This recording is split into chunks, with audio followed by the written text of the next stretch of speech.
احنا لازم نسيب بعض. تشربي ايه الاول؟ تشربي ايه الاول؟ لولاها ما كانش هيبقى مصطفى فتحي بالمستوى ده، ولولا وقفتها في ظهره وتشجيعها ليه ما كانش هيبقى من اشهر اللاعبين في منتخب مصر اللي شارك في بطولة الافريقية. ومع ذلك مهتمة بمستقبلها وبقت بلوجر مشهورة ومصاحبة مشاهير البلوجرز زي زوجة اسلام سعد مصمم الازياء. مين بقى هبة خلف زوجة مصطفى فتحي وازاي هي داعم ليه وبتشجعه ووشها كان حلو عليه؟ مش هتصدق شغالة ايه؟ تعالوا نعرف حكايتها في الفيديو ده.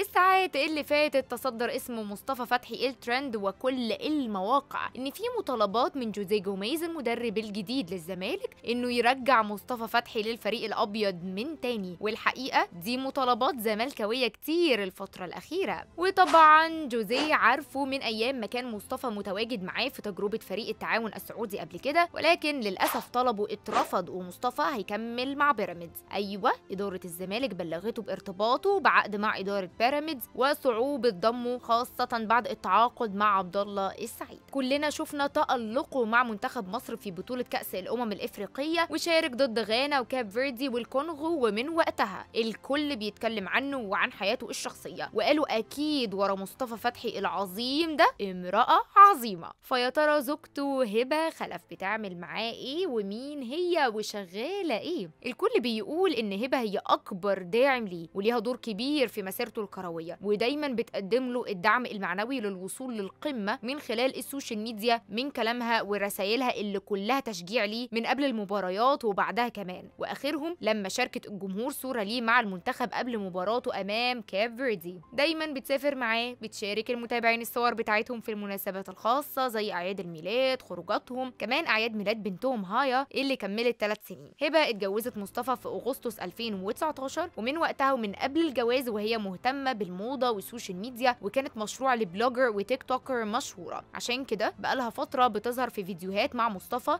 وبتنشرها على التيك توك، بيعملوا الترندات اللي بتكون مشهورة وبيكسروا الدنيا بفيديوهاتهم دي. هبة حابة تعمل اسم لنفسها وتبقى مشهورة نفس شهرة مصطفى فتحي، بس كل واحد في حتته ومجاله، وبدل ما يتقال هبة خلف زوجة مصطفى فتحي لاعب بيراميدز ومنتخب مصر، هي عايزة يتقال هبة فتحي البلوجر أو مصممة الأزياء. هبة شغالة في مجال الأزياء وتصميم الملابس السواري للمحجبات، بقالها فترة مهتمة بالسوشيال ميديا، بتظهر مع بلوجرز مشهورين ليهم قاعدة جماهيرية كبيرة، فقالت له ما تبقاش زيهم، خاصة إنها كاتبة على حساباتها طريقة التواصل للإعلانات أو لو حد عاوزها في شغل. عشان كده اتقال إن مفيش حد بيعمل كده إلا البلوجرز أو اللي عندهم بيزنس خاص بيهم. هبة دايما بتظهر على مول الأزياء بتاع إسلام سعد مع مراته، بيعملوا فيديوهات وبيخرجوا سوا بصورة مستمرة، وكمان مع مرات زيزو. حتى كمان أزواجهم علاقتهم قوية ببعض ودايما بيخرجوا خروجات عائلية وبيشاركوا بعض المناسبات، آخرهم عيد ميلاد إسلام سعد اللي عملته له إسراء مراته مفاجأة، وجابت له حمادة هلال يغني له، وعزمت كل حبايبه وأصدقائه من نجوم الكورة. وكلنا عارفين علاقات إسلام سعد الكبيرة بلاعبين وإنهم بيلبسوا من تصميمه دايما سواء رجالة أو زوجاتهم. الإقبال على فيديوهات هبة كبير والناس كلها بتكلمها وبتحب ظهورها مع مصطفى، ويمكن ده اللي بيشجعها الفترة الأخيرة إنها تبدأ تهتم أكتر بالسوشيال ميديا. هي لسه في البداية وبيتابعها حوالي 10,000 فولورز على التيك توك، وعلى انستجرام تقريبا 130,000. فيا ترى ممكن نشوفها مصممة أزياء وبلوجر مشهورة، ولا تكتفي بالقدر البسيط ده من الظهور وكفاية عليها إنها تاخد بالها من بيتها وزوجها وابنتها؟